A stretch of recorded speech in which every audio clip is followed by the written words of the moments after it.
Bonjour, je vais continuer mon grand écart à la Jean-Claude Van Damme et je vais tenter un croisement, c'est-à-dire faire une interaction entre les stéréotypes et les croyances limitantes. Pour faire cette... c'est beaucoup mieux. Pour faire cette analyse croisée entre stéréotypes et croyances limitantes, je vais me prendre moi-même comme exemple. Ainsi, je n'irai pas sur des sujets polémiques, politiques ou communautaires.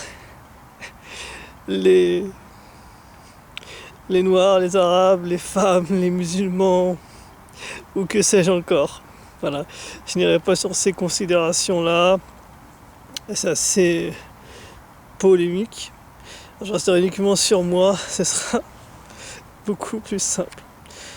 Donc je fais mon écart à la Jean-Claude Van Damme entre la gauche, donc progressiste, croyance limitante, et extrême gauche et extrême droite, donc déterministe, essentialiste.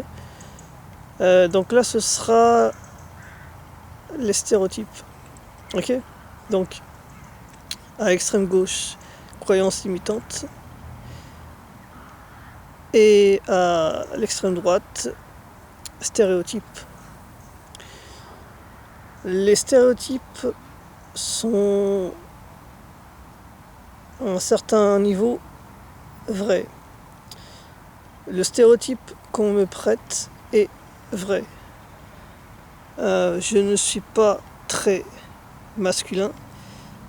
Je ne suis pas considéré par les référents masculins que je rencontre comme un mâle sérieux. Et la jante féminine ne va pas nécessairement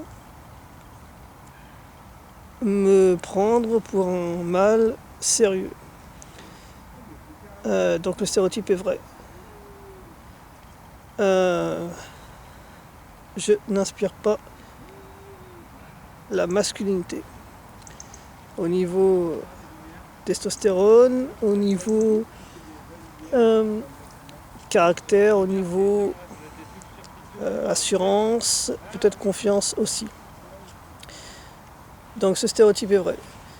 Second stéréotype me concernant, je ne suis pas, ça se voit dans mon attitude, je ne suis pas là, je suis dans mes pensées, je suis un peu geek, j'aime imaginer, j'aime réfléchir. Stéréotype qui est vrai aussi. Voilà. Le premier stéréotype est vrai, je ne suis pas très masculin. Et donc dans mon interaction avec la jante masculine, mes pairs, P-A-I-R-S masculin, et la jante féminine, le rapport homme-femme. Et second stéréotype vrai, je suis imaginatif, artistique, que j'essaye, et intellectuel, j'essaye aussi. Donc ces stéréotypes qu'on me prête en me voyant physiquement, en me voyant réagir, sont vrais, à un certain pourcentage. Donc l'idée qu'on se fait de moi là-dessus est vraie à un certain point. Maintenant, plus il y a de maturité parmi les gens que je rencontre, moins on va m'enfermer dans ces cases-là. On va donc avoir une vision de moi plus large, beaucoup plus globale que ça. Donc, plus les gens que je rencontrerai AIS conditionnel et AI futur seront dans une certaine maturité, plus je serai vu au-delà de ces cases-là, qui sont des stéréotypes, encore une fois je le dis, qui ont une part de vrai et que j'assume pleinement. Donc ça c'est stéréotype, c'est la partie donc, dirais-je, extrême droite, déterministe, Essentialiste. Ok, donc je serais non pas un mâle bêta, mais je dirais plutôt bêta forme. Ok, donc c'est plus le bêta qui transparaît quand on me voit. Et pourquoi pas, il peut y avoir de bonnes choses là-dedans. Maintenant, extrême gauche. Encore une fois, le grand écart à la Jean-Claude Van Damme. Extrême droite, déterministe. Les stéréotypes sur moi sont vrais.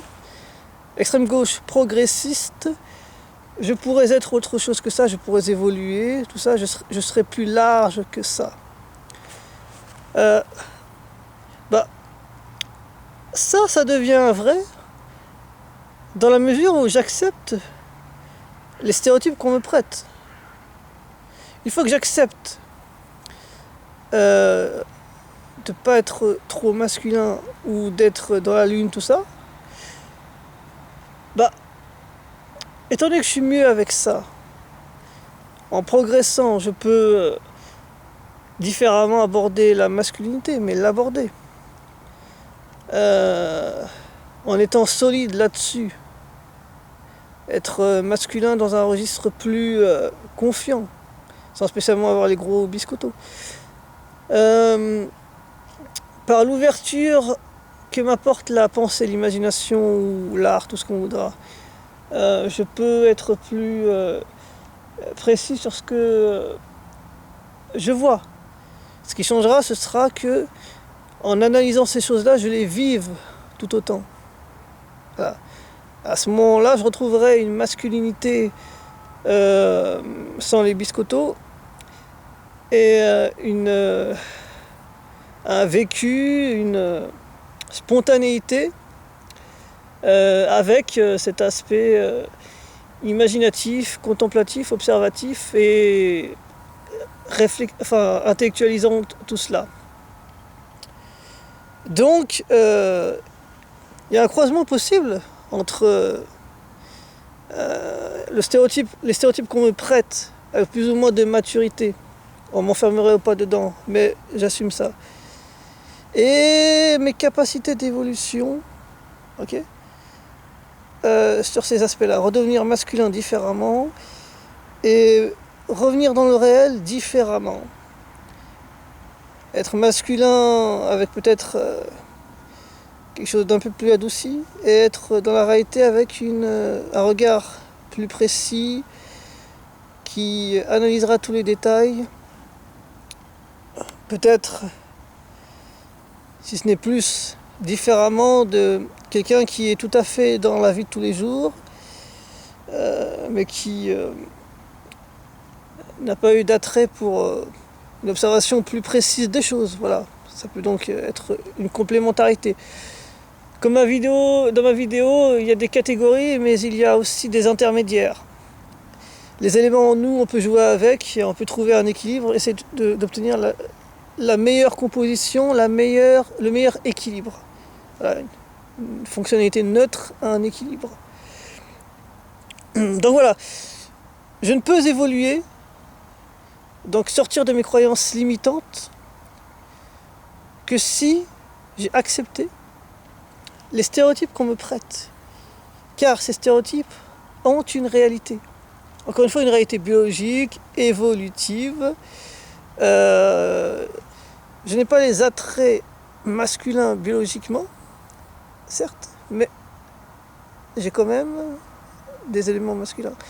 Donc, par progressisme, je peux évoluer masculinement, mais différemment, d'une façon intéressante, sans oublier la nature telle qu'elle est, sans oublier le stéréotype sur lequel je me base pour ensuite évoluer. Mais ne pas m'enfermer dans le stéréotype, ok, croyance limitante, et ne pas non plus être dans une croyance que je peux tout faire, m'amuser comme je veux, en fuyant ce stéréotype-là. Non, ça marche pas comme ça. Il y a un élément entre les deux. Accepter les stéréotypes qu'on me prête, puis progresser là-dessus. Extrême droite, déterministe, il y a des éléments évolutifs qu'il faut prendre en compte de façon globale. Je serais considéré comme si dans beaucoup d'interactions. Extrême gauche, progressiste, l'homme évolue, les choses évoluent. En acceptant mes déterminismes biologiques masculins, tels qu'ils sont, en les assumant et en évoluant avec, je peux revenir à une essence masculine. Une essence masculine qui est tout à fait masculine, mais peut s'exonérer des biscottos. Voilà. C'est assez complet, je pense, à présent. Voilà. Et me prendre comme exemple est beaucoup plus intéressant que partir ailleurs, prendre d'autres comme exemple, alors qu'en fait, ce serait une facilité. Et c'est moins polémique que de partir sur des grands groupes où là ça va être interprété plus ou moins difficilement. Merci à vous, bonne soirée.